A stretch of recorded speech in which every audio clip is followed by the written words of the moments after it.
Hello, everyone, and welcome into the ReMix, a mix of entertainment, lifestyle, and community news. I'm Jordyn Jagolinzer. The nights are getting cooler, and as we see summer close out, it's time to embrace fall food. And while everyone knows pumpkin lattes, I decided to see if I could make some pumpkin gnocchi with the help of Steve DiFillippo of Davio's.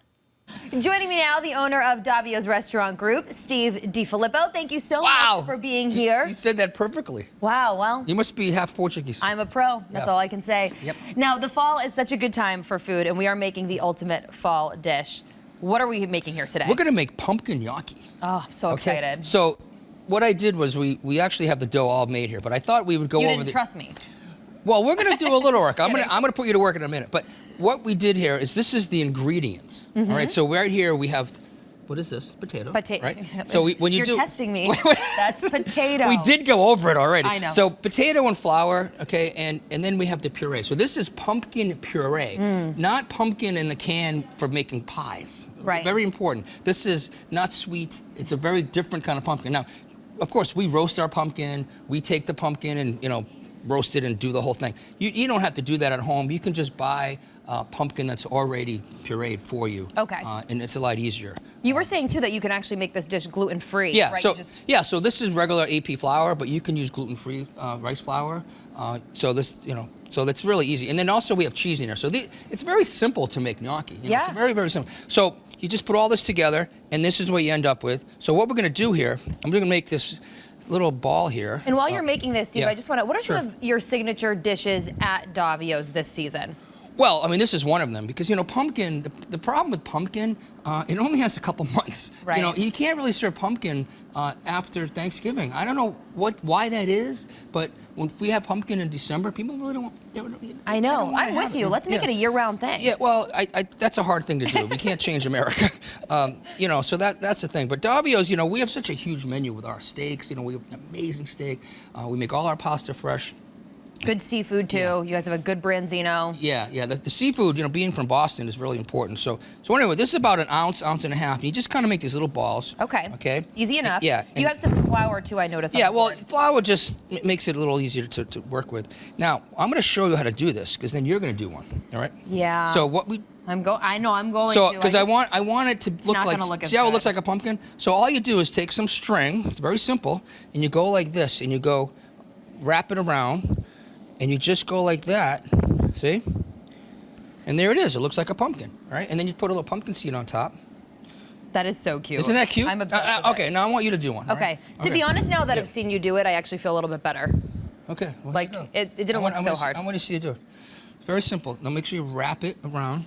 Yep. Yeah. Okay. Oh, because you don't want to cut it in half. Okay, well, let's start over. I almost cut it in half. We're going to do another one. Okay, that's what not to do, everybody. Yeah, well, you don't want to do that because then it's just going to fall apart in the pan. Okay. So just wrap it. Very lightly. Lightly wrap it. So what do you think about that? That's a good one. Okay. Now do the thing. Oh! How were you at school when it came to stuff like this? Did you? Now do the other way. I was pretty good in art class, but we didn't do stuff like this. Yeah. Okay. I mean, there you go. Look, it's perfect. That's nearly perfect. There you go. Now what we did here is we just put some butter. Okay. With them in there. Now I want you to take some of that fresh sage. Throw some fresh sage in there. How much is too much? That's something I never know. Just a couple. All right. You can't put too much fresh sage. Sage isn't the best. It looks so pretty. I don't want to ruin our display. Yeah. Well, Steve, the director, might say something. He's always. I know we love Steves. We have so many Steves. He's such a nice guy, but he's been correcting me all morning. Put that right in there. That in. Look how beautiful these look. Isn't that great? Stunning. I like sage, so I'm going to do a little more. Okay, good. That's it. There's no wrong. I love this though. Very minimal ingredients. Yeah. Well, that's a big thing with us. I think if you put too much stuff in a dish, you don't know what you're eating. It's like mystery food. It's true. So you want to keep things to 4 ingredients, 5 ingredients tops. Do you have any tips for people at home that maybe, since we didn't do it here, making the dough, any good tips for them? Well, the big thing, what makes gnocchi heavy is flour. Like back in the day when my Nana, I missed my Nana, but honestly, her gnocchi, they weren't too good. Really? Well, because they were so heavy. Right. She, when she came here from Naples, she was didn't have any money, right? So potato was expensive. So they used mostly flour in those days. So her gnocchi tended to be heavy. So our technique is to use minimal flour as possible. So that's what keeps the gnocchi light. When you come to Davio's and have our gnocchi, you'll notice how light they are and fluffy. Oh, so good. And we have some wine on the table here too. What wine would you recommend pairing with this dish? Well, you want a light wine, like a Pinot Noir would be great, or Sauvignon Blanc, or Pinot Grigio, white or red. It really, doesn't matter. But you know what's really good is we have our Davio's whiskey that is amazing. Yes, tell us about that. You were telling me about how you put it in a barrel. It's got a little bit of wine so flavoring. we take an old Davio's barrel that's been made with our Cabernet or Pinot Noir, and then we marinate the whiskey in there for a year. So it has amazing flavor. It's it's a great thing to have with pumpkin. And you can obviously try all of these things at the restaurant too, and pick up the wines. Of course. So I'm gonna have you eat one of these things. What do you think? You hungry? Yeah. So how long would you recommend everyone at home keep it on the pan, saute it? Whatever you guys call it. It's very quick. You just, butter is so simple. People always say, how do you make the sauce? It's really butter. Butter and sage. Maybe a little salt and pepper, and that's it. And then we'll put a little cheese on top. Well, I'm very We have our little mixture. It's a little Parmesan and Romano. See, and I was going to ask how you keep the seat on, but you only really do it on the bottom. You don't flip it at all. No, you don't. Yeah, the heat comes through it. Again, it's mostly potato. Go ahead. Let's give it a shot. I'm sure everyone can see this at home. Yeah. Oh my gosh, this looks so good, so light. Oh my goodness. This is amazing. Is it? You try one. Yeah, no, I will, I've eaten a lot of pumpkin. Yeah, no, well, Rodney, our corporate chef, and I kind of came up with this thing. He really knows how to make this. Is amazing. Yeah, look at this thing. Little cheers. A little pumpkin cheers. Cheers to your little pumpkin. When we come back on the remix, we talk to a musician who wants good vibes only, where he's playing this week, and a look at a live performance. Plus, building his own lightsaber, the Olin College student making movie magic a reality.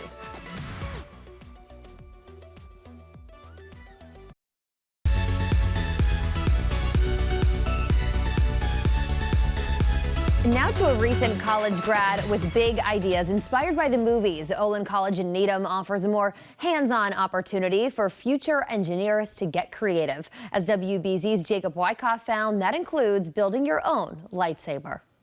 All right, I'm Jacob Boyd, and this is Hirotech's lightsaber.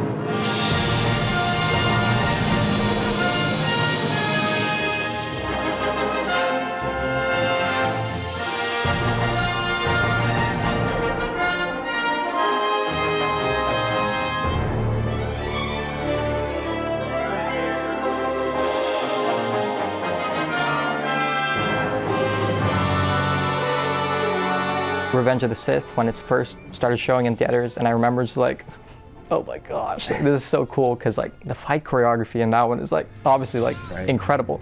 So ever since then, I've just been hooked. I'm like, Star Wars, lightsabers, becoming a Jedi. I'm like, oh, this is so cool. Jacob Oy is a force of nature. The recent Olin College grad and founder of the YouTube channel Hirotech has brought a film icon to life, a lightsaber. Your father's lightsaber. Plenty of Star Wars laser swords have been made, but never quite like this. So it is really, really bright. This is like a 12-volt LED strip, and we're driving it actually at 15. Jacob founded Hirotech as a high school student in Singapore. He had a vision to engineer gadgets from science fiction and to make them function in the real world. Join me. It is the only way. He's also created a Spider-Man web shooter and has plans for more. If you're familiar with Avatar: The Last Airbender, kind of the fire bending. And during his time at Olin, Jacob started a lightsaber project, but he knew he couldn't do it alone. What about a lightsaber? Sent out a school-wide email. Does anyone want to build a lightsaber with me? That's when Madison Tong and Aaron Codrington came on board to transform Jacob's first vision into a more elegant weapon. We saw just how much work and how much passion he had for the project. You were actually one of the main reasons why I decided to create the stuff that I did in order to have a portfolio to get into the school. None of this would have been possible without them. In terms of ideas and just bouncing ideas off of every single idea I've come up with has been through brainstorming sessions with these guys, and they also have contributed so much. And all three say the opportunities provided by Olin College have allowed them to use their creativity and work through a variety of hurdles. We basically sat down, problem by problem, with a bunch of sticky notes. It's not only teaching you specifically how to learn in a specific way, it's teaching you how to work with other people. And because of this friendship, collaboration, and experience, the Force will be with them, always. Yep. I feel the power of the galaxy in my hands right now. On the campus of Olin College, I'm meteorologist Jacob Wyckoff, WBZ News. Too cool there. He's a music man on a mission to bring good vibes to people around the world. Eli Lev is performing this weekend in the Boston area. And as he tells Brianna Pitts, he feels uplifting hearts and minds is his greater calling in the world. Well, joining me now is rising singer and songwriter Eli Lev. Thank you so much for joining us today. Thanks. Great to be here. We're so excited to have you. You are getting ready to perform in Lawrence and Somerville this weekend. What are you most looking forward to? I love when people start smiling and singing along to the songs, and when I see them getting into it and moving left and right, it always makes me really happy. Oh, is this first time in the Northeast performing up here? Have you been around this area before? Yeah, I started touring full-time about 3 or 4 years ago, so I've been in the Northeast quite a bit. And I'm originally from Maryland, Silver Spring, Maryland, so it's not too far out from me. But it's actually a perfect time to be here, so really enjoying the drives. Yeah, right. It's been nice. It's getting into that fall weather a bit. Your latest release, Present Journey, is the final piece of a 3-part music release. So tell us a little bit more about that project. Yeah, so Present Journey is part of 3 worlds. I'm a former middle school teacher, so I think in thematic units. So my first project was 4 Directions, and this one is 3 worlds, consisting of present journey, past lives, and future myths. So cool. It's an epic musical journey. Ah, that's very cool. You've said before that your work as a musician is a way for you to honor your greater calling. So what does that mean for you? Yeah, I found out that music is the perfect way for me to connect to people. It's just a way to kind of break down the boundaries that we think keep us apart and for us to enjoy a moment and experience together. So being in that space really kind of makes me feel fulfilled and makes me feel like I'm doing my true calling. Yeah, your greater calling is bringing people together with your voice. I can't do that with my singing voice. We all have our skills. Right, this is your skill. How would you describe your sound for someone who hasn't heard your music? Yeah, let's say it's Johnny Cash and Stevie Nicks driving through the Redwoods on a road trip with Jack Johnson and Jason Mraz in the back seat. That's a road trip I want to be on. This is what they might be listening to. That is a lovely little combo. Okay, so something else to know about you. You are the creator and the founder of the Levitators. Tell us about the Levitators. Well, during the pandemic, when I couldn't tour, I went online and started live streaming every day. And during that time, a worldwide community was created called the Levitators. Wow. So folks from all around the world, Europe, Africa, Australia, South America, were tuning in on the live streams, and they wanted to come up with a name for themselves, and now we've been levitating since then. So. What does that mean to you to know that you touched so many people around the world in a time that was really difficult for a lot of people? Yeah, it's hard to fathom, actually, but we're still a really strong community, and I know that the live streams, which I still do, help people through the day and the week, so it's been a great way to give back through my music. Oh, that's awesome. Okay, so how can people find you, and what is the best way for people to support you? Yeah, I would recommend just checking out my website. It's ELILEV. You can just type that in the Google machine, and you can actually join and become a levitator there as well. On the live stream. On the live streams. Oh, yes. Amazing. Okay, and you're performing this weekend. Just remind people one more time when and where that's happening. Yep, I'll be in Somerville on Saturday, and I'll be in Lawrence on Saturday and Somerville on Sunday. Perfect. So. All right, Eli Lev, thank you so much for coming in and joining us. Thanks for having me. And stay with us. Later in the show, Eli has a special performance for the ReMix. Plus, they were born in the sewer and brought to life in New Hampshire. The new museum dedicated to the Teenage Mutant Ninja Turtles and how you can visit.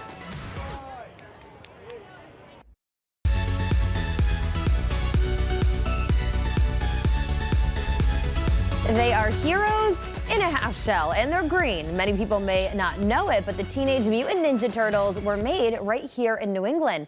And as Anna Myler shows us, the comic book creation has its own museum right in New Hampshire. From the campiness of the 90s do not say a word about this to anyone. to the CGI Michael Bay versions of the 2000s. We're just running errands. That's it? To the mutant mayhem of today, the Teenage Mutant Ninja Turtles have been a pop culture phenomenon for decades. This is the birthplace of the Ninja Turtles gallery. And those guys who grew from that green ooze got their start in Dover, New Hampshire.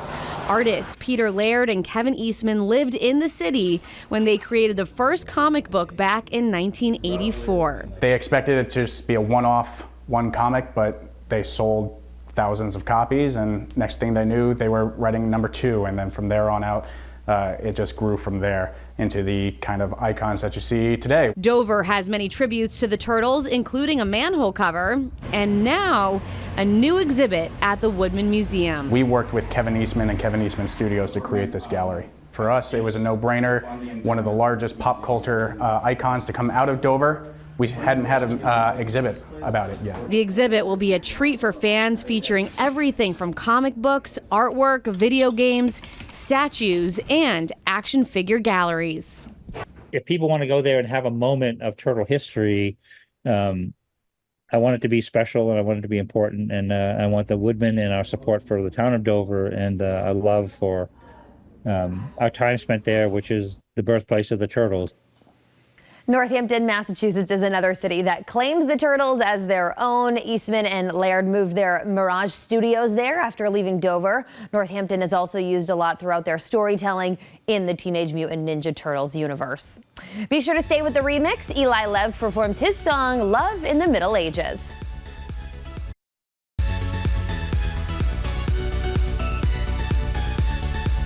We spoke to him earlier in the show. Eli Lev, the ambassador of good vibes. Here he is performing his song, Love in the Middle Ages. The song is called Love in the Middle Ages from my brand new album, Present Journey. When I was in my early age, I heard them talk about true love, so I started looking for where it could be. I ran from kisses in the 3rd grade, dated a girl in middle school for 10 days. I thought it would never come my way, but I found love in the Middle Ages. It ain't always fireworks, and it comes in stages. It takes courage and trust in each other. Yeah, I know I found it. What true love is, it's love in the Middle Ages, yeah. Love in the Middle Ages. I chased love across the oceans, but I never knew what it was like to stay. What it took to really listen, how to compromise and how to sing the same way. Now I'm old enough to say I found love in the Middle Ages. It ain't always fireworks, and it comes in stages. And it takes courage and trust in each other. Yeah, I know I found it. What true love is, it's love in the Middle Ages, yeah. Love in the Middle Ages. And it's a trip to Dunkin' in the morning, yeah. It's knowing exactly what she's gonna say. It's getting cozy on the couch after a long, hard day. It's growing old together, figuring it out along the way. I found love in the Middle Ages. It's not just fate or even a promise. It's something deeper, something stronger. I put down my sword and took off my armor, 'cause I found love in the Middle Ages. It's not always fate, or even a promise. Yeah, it's something deeper, something stronger. I put down my sword and took off my armor. It's love in the Middle Ages, yeah. Love in the Middle Ages.